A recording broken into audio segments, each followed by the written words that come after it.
Welcome back to the Sunday Pulse, where we are discussing a lot of things about WCS, but it's not all WCS this and that, because this weekend is finally Dreamhack, the tournament that everyone is so excited and highly anticipating, especially just because they're not part of WCS. This weekend, April 26th, the premier tournament organizer in Europe will commence their circuit in Stockholm, Sweden, as hundreds of players will gather for the Dreamhack Open.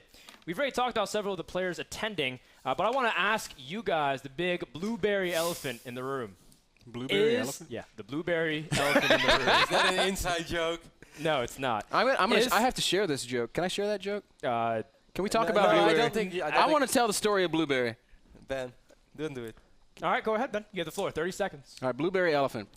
New Year's Eve this past New Year's Eve, I took Kevin to meet my family. I brought my man. I brought my boy home to meet mom and dad. And so we went out on New Year's Eve to a famous place in Atlanta called the Claremont Lounge. Now, the Claremont is if you've watched The Lion King, you know the elephant graveyard. That's what the Claremont. That's what the Claremont is for strippers. It's where old strippers go to dive. So we went there and we met Blueberry. Blueberry is about 5'2", about 350, and she's maybe in her mid-50s. And she was very eager to do some work for Kevin. So Did you tip her well? I invested, and it was a good time. So the Blueberry elephant in the room is a reference to Kevin's fantastic and memorable New Year's Eve. All right. It was a good time. Was it good for you? So, the South is awesome. That's all I say. Moving on, boys. The big blueberry elephant in the room is Sweden ready for Coach Park. Start off bro, with you, Ben. No way. No one is ready for Coach Park, dog.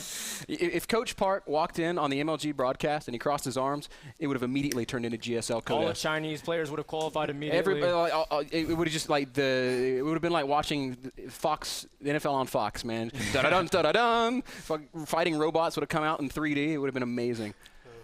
Well, on a more serious note, Kev, you can even talk about. You want to talk about Coach Park? Yeah, go ahead. We're not ready. I would really love to see Coach Park visit us one day, because I can just totally see me going through some VODs and it's like, I think I'm gonna take a break. I think I've seen enough, and then you look behind you and. Actually, I'm gonna watch the games again, Coach Park. Maybe I'll play a couple more ladder games. I have to work on my. That's the face of a killer. I love Coach Park. Anyways, Dan, go on. I love Coach Park. On a more serious note, guys, full player list has been released from Dreamhack. All 96 of them, at least notable participants on Liquipedia. Hundreds will be gathering around for their chance for this true open tournament. Do you have any last-minute predictions, especially considering that there's lots of new players that we didn't know were going? Even talk about some of the storylines. Who has the most to prove? Who has the most to lose coming into this tournament? A couple of guys that I'm going to be watching very closely. Sage, Violet, Lenok are the Koreans that I really want to see do well. Obviously, Sage has been turning a lot of heads. Love Violet. Haven't seen him play in a while, so I'm eager to see what he does. And, of course, Lenok is always such a monster. But for the non-Koreans, I'm going to be watching the Terrans, man. Thorazane has been in Korea, and a lot of people want to know, has that translated to success in Europe? I'm very curious. I think he has a ton to prove. If he does not perform well there, then there's going to be several people shaking their heads. Our buddy Fuser has recently left us, and he's going to be competing at Dreamhack. He has got to win it. Come on, Fuser, you can do it. And, of course, Streluk, fresh off that great run through WCS EU. Streluk looked incredible at WCS, and I think this guy could finish top 8, top 4, maybe even win the damn thing. I can't even tell you. Okay, he's not going to win it because he's not on EG, so Coach Park will not be in his corner. He'll get 5th, though. But if he can dodge EG players, he's going to do just fine. He's a little bit of bracket luck. Kev, what about you? I am so excited, Dan. Seriously, I haven't been this excited for a StarCraft 2 tournament in a long time, and people often say that, but I am looking at this player list. It's like the good names. It just does not end. I want to make a small summary of the guys that I'm excited of. I wrote 3 sentences full, and then said, you know what, I'm not even going to mention all those guys. There are too many freaking cool stories. There are too many freaking cool players. I'm, of course, super excited to see all my friends play. But above all that, something that's kind of below the radar, even though on Reddit some people are talking about it, Pozzo and Coca, man. How freaking cool is it to see those guys again? Yeah. Because Coca was so damn good. I remember watching his games where he played against Sasa, I believe, in the TSL. That was really fun. Pozzo did good at our season, NSL Season 3, made it to the offline finals. Then had a lot of issues with his flights and stuff. He was very exhausted. Probably couldn't bring his A game. I am excited to watch Pozzo and Coca, but if you really want me to get started by all the other guys, it would just be MC, Hero, Hawk, Thorazane, Naniwa, Sasa. It's everybody. It is too many. Red, of course, TLO as well. Elias, Yu-Gi-Oh, Sage. I feel like the big benefactor of all this WCS criticism is Dreamhack. I think I'm so excited for this tournament because they don't have to worry about all these regional things. And they have everything to prove. They're going to be bringing their A games. Yeah. You can count on the fact that Dreamhack is going to put on the best show they possibly can. It's going to be awesome. It's going to be so sick. It's the first Heart of the Swarm event as well, and you know they're going to go all out. I am so excited for this tournament. One more thing, by the way, then you said, who do you think has a lot to prove? I think that if I want to pick out one guy of all the players who are here who really has something to prove, is for GG. Come on, man. Like, why isn't he better than he is? Why he's living in Europe. He doesn't have really an excuse. Why is he not steamrolling those guys? Like, someone with his status, his past, I really expected more from 4GG than we've seen so far, and I hope that he comes through big time at Dreamhack. I completely agree. And I want to also show a promo trailer for Dreamhack to get you guys hyped, because if you aren't hyped, just get a little taste of all the memories we had last year. Dreamhack released a promo, and we cut a little bit of it to show you guys how we were excited for it as well.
Just 90 supply. Tasia wants to break this. He wants to win Dreamhack Valencia right here, right now.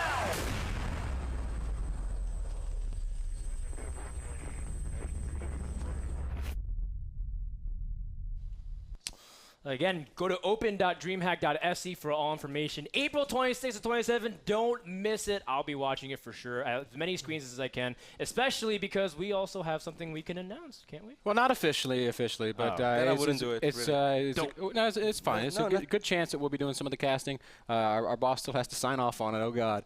Famous words. But I think there's a really good chance that Kevin will be doing some casting this weekend. Not of the main stage event. Obviously, we're going to be doing it from the studio, but it'll be of the open brackets. If you look at how many players there are, even if you have 15 streams covering this event, there's always good games. Yeah, so hopefully we'll be able to bring that to you Friday and Saturday. I've definitely been talking to Dreamhack about it, and with a little bit of luck, we'll be in here bringing in the action. And I'd be so happy, Ben.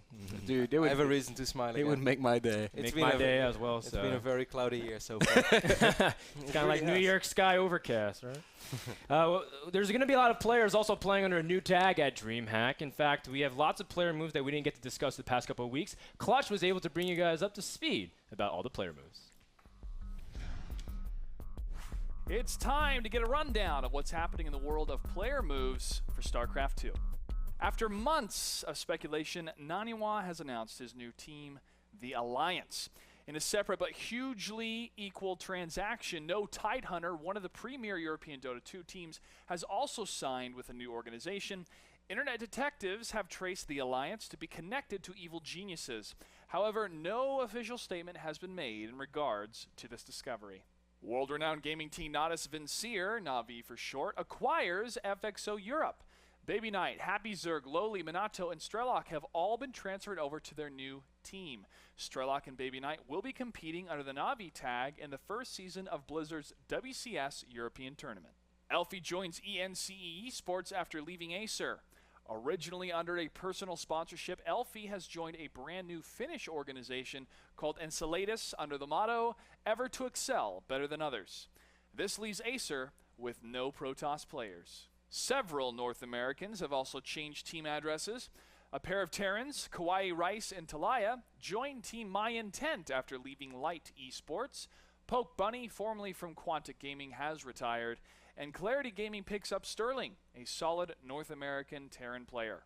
Last but not least, Project Dark Horse, a cyber sports network initiative, has raised nearly $1,700 to send Coca and Puzzle to Dreamhack. With their return to StarCraft 2 after a 6-month hiatus, the former Slayers players will be looking to make a splash in the upcoming Stockholm Open. And that does it for this edition of Team Moves. You're watching The Pulse. Also worth mentioning, Kane has joined Root Gaming. Kane, one of the top North American Zergs on ladder, always impressing online. As well as Hendrilisk, a Canadian Zerg, has joined Complexity, especially after he had a great run in the MLG qualifiers. What moves do you guys want to talk about? I mean, you already kind of mentioned Project Dark Horse was really good, but of course I know Naniwal is a close friend of yours as well, Kev. What do you guys think about some of these player moves? Begin with you, Kevin. Nani joining the Alliance, obviously kind of still like a mystery for all of us. Like, what does that mean exactly? I don't know. What I do know is that I spoke with Johan a couple of times and that he's really happy where he is right now. He can only focus on the game. He doesn't have to worry about anything else. They've been very good to him. So that is really good news. We're going to see a Naniwal who has nothing else on his mind besides being the best, and we all know that he's capable of being the best. So that's something I'm very happy about. We'll see how it unfolds in the future. Like, is he going to get teammates or not? But anyways, I think that's great. I do want to talk about the Na'Vi switch a little bit. Like, Na'Vi getting into StarCraft 2 is a really big deal because Na'Vi is so huge in Dota. They have such a legendary Counter-Strike team. That team right now, they kind of took over the former FXO Europe. Looking at the roster, it's Baby Knight, Happy Zerg, Lowly, Minato, Strelok. That's cool. It's a strong team. But I want more. Like, I want Na'Vi to be that super Ukrainian powerhouse, basically the national Ukrainian team. Because I really don't think it's impossible to make that happen. Dimaga is a free agent. Why the hell is Dimaga not in Na'Vi? I mean, sure, probably has to do with money, but come on, somewhere there has to be a rich Ukrainian who loves oil and loves Dimaga. So get Dimaga on that team. That's a good one. I think Wydra is in the phase of at a point in his career that I don't think that he's joining a team for money anymore. He has a good deal going on with Thermaltake. I'm not sure if he's even allowed to go somewhere possibly, but I really think something might be possible to get Wydra as like a captain of Team Na'Vi and then the other Ukrainian guys below it. If you have Dima, if you have Strelok, perhaps Cass one day can join it too. Like, that's the Na'Vi that I want to see. That's my dream Na'Vi. And Baby Knight, just become Ukrainian and you can be part of the team because you're really good. Ben, any comments on any of the moves? Yeah, I agree. Kevin was saying something really cool about Na'Vi a couple of weeks ago when this news first dropped, and that's, in Counter-Strike, Na'Vi was undisputedly the best. Fnatic, Na'Vi, SK, those three, and the Pole. The same can really be said for Dota. In Dota, just undisputedly. So now we've got their StarCraft 2 squad. Like Kev said, it's a strong squad, but I don't think anybody's going to make a case for them being the strongest squad anywhere. I mean, this roster is good. Maybe but they move to NA. Now, this roster is good. Certainly Minato, I still think is a really a strong up-and-coming Zerg player. Strelok showed that he's in great shape. Baby Knight, without a doubt, one of the best Protoss players in Europe. Happy Zerg, I love you. But you're not Dima. Hey, careful. I know. Careful. Now, Happy Zerg is good, and Lowly has a great run last year at WCS. But in general, this is a strong team. But I want to see Na'Vi to be that amazing team. That said, I think that with Na'Vi's support, this is a team that's got some pretty deep pockets. They can make things happen, and so maybe we'll see these guys continue to develop to new levels. Maybe they're gonna give them the secret Na'Vi super pill and. I still think that it's possible to get this Ukrainian powerhouse team. That would create so many fans because you know how lovely those Ukrainians are going to be, like how happy the entire scene is going to be to cheer for those guys everywhere. I can see like a strong nationalistic feeling going on over there. So I think that would be so cool. The Alliance is another huge Dota squad too, though, right? They won. Yeah, no Tidehunter. They just won the Dreamhack Invitational number 2. So that's really interesting seeing these big Dota squads. Like, there's been such a close. I don't know, almost marriage between StarCraft and Dota, it seems, in the last few months. Yep. So that's kind of neat. Even from us. Because the enemy of our enemy is our friend. Oh, that was poetic. It looks like that's a good way to wrap up the last of our news. Do you guys have any last comments? 7,000 karma for Kev from Mr. Bitter. We've exhausted most of our topics. I do want to remind you guys that this is your last opportunity to get points in. If you feel like Ben or Kevin did a good job, type in !karma, Ben/Kevin, and how many points you want to give. 50 is the max. Get them in as much as you can as we cover our last topic. The last bit of news that I want to mention is that Team Liquid is hosting another map-making contest. If you're a map maker, I implore you to submit your work to this competition. Maps are what keeps StarCraft 2 interesting and fresh in the metagame. In the previous map-making contest, the 3 maps we got were, does anybody know? Ben, Kev? Cloud Kingdom, Ohana, and Coral Compound. That crappy map. I shouldn't say that about a community-made map. It didn't play as well as Cloud Kingdom and Ohana. Hey, that map was pretty good for Void Railings. and 7 Gates. The Ognis remembers as well. Come on, these maps have given us some of the most epic games and overused StarCraft 2 memes, though. So please, map makers, I know that it's often a thankless job. Did you know, considering the lack of support, that Ohana means family? Did you guys know that? It's been so long that we casted that I almost forgot it. Did you know that Lauren also went to WonderCon? We're gonna take a quick break and send you guys off with this nice little bit. Lauren's been on the field working. Some people have been asking her where she's been on the polls. Well, she's been doing stuff like this. We'll be back in a minute, guys, with our trivia, our final fun fact frenzy to bet all the points. This is Sunday Polls. Don't go anywhere. Hi guys, my name is Lauren Elise, and I am here at WonderCon 2013. I dressed up as a Wonder Woman. Here there are all kinds of exhibitors, artists, cosplayers, and then there's just people that are walking around just enjoying puppets, games, and action figures, and comic books, toys, plush toys, stuffed toys. I'm gonna go crazy. I don't even know where to start. I am Liliana of the Veil from Magic the Gathering. I'm actually playing Nisa Ravane. I'm dressed as a Dalek from Doctor Who. I looked on the internet a lot for photos for inspiration and ideas. So actually, I had to get a whole face mold done, and then they had to cast them out of silicone. They stay until a certain product takes it off. So I have R2A6 here with me. Is this your first time to WonderCon? Have a magical day. Here with Scott Allen, who is a nerd in charge. I am, first and foremost, a member of the 501st Legion. I'm also the Legion charity officer. Today we're doing a fundraiser for the Children's Hospital of Los Angeles. You know, we'll be every con that we can to try to do some kind of a fundraiser like this for a good cause. Wow, Scott, thank you so much. I really appreciate it. Oh! Cool. Round 1, fight!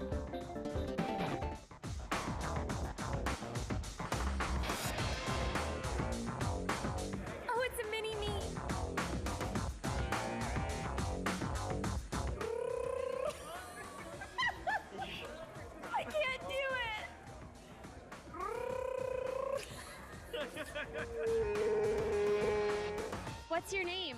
I'm Steve Moore. It's called Shiyun and the Theory of Fuzzy Entanglements. In Shiyun's adventures, there is no limit. They're able to explore the universe. The whole story plays with the idea that if you have a long enough timeline, anything's possible. I can explore alien worlds, I can explore the past, the future. This is a booth of science fiction independent feature films that were all made with the support of crowdfunding on Kickstarter and Indiegogo, which allows you to put a pitch video up there and add perks as incentives for people who back you now. I think what's cool about WonderCon is that it's a big place. There's a lot of people here. We feel like there's some percentage of the people that come here that are really interested in what we're trying to do, which is independent sci-fi. All right, well, this is the end of my adventure here at WonderCon. It was my first time to ever be at a cosplay event this big. Thank you guys for tuning in. Thank you guys for showing your support. If you want to get involved, get out there, go to the expos, go to the Comic-Cons and the WonderCons. There's some great artists, some great cosplayers, and it's just a great time. My name is Lauren Elise, and you're watching The Pulse.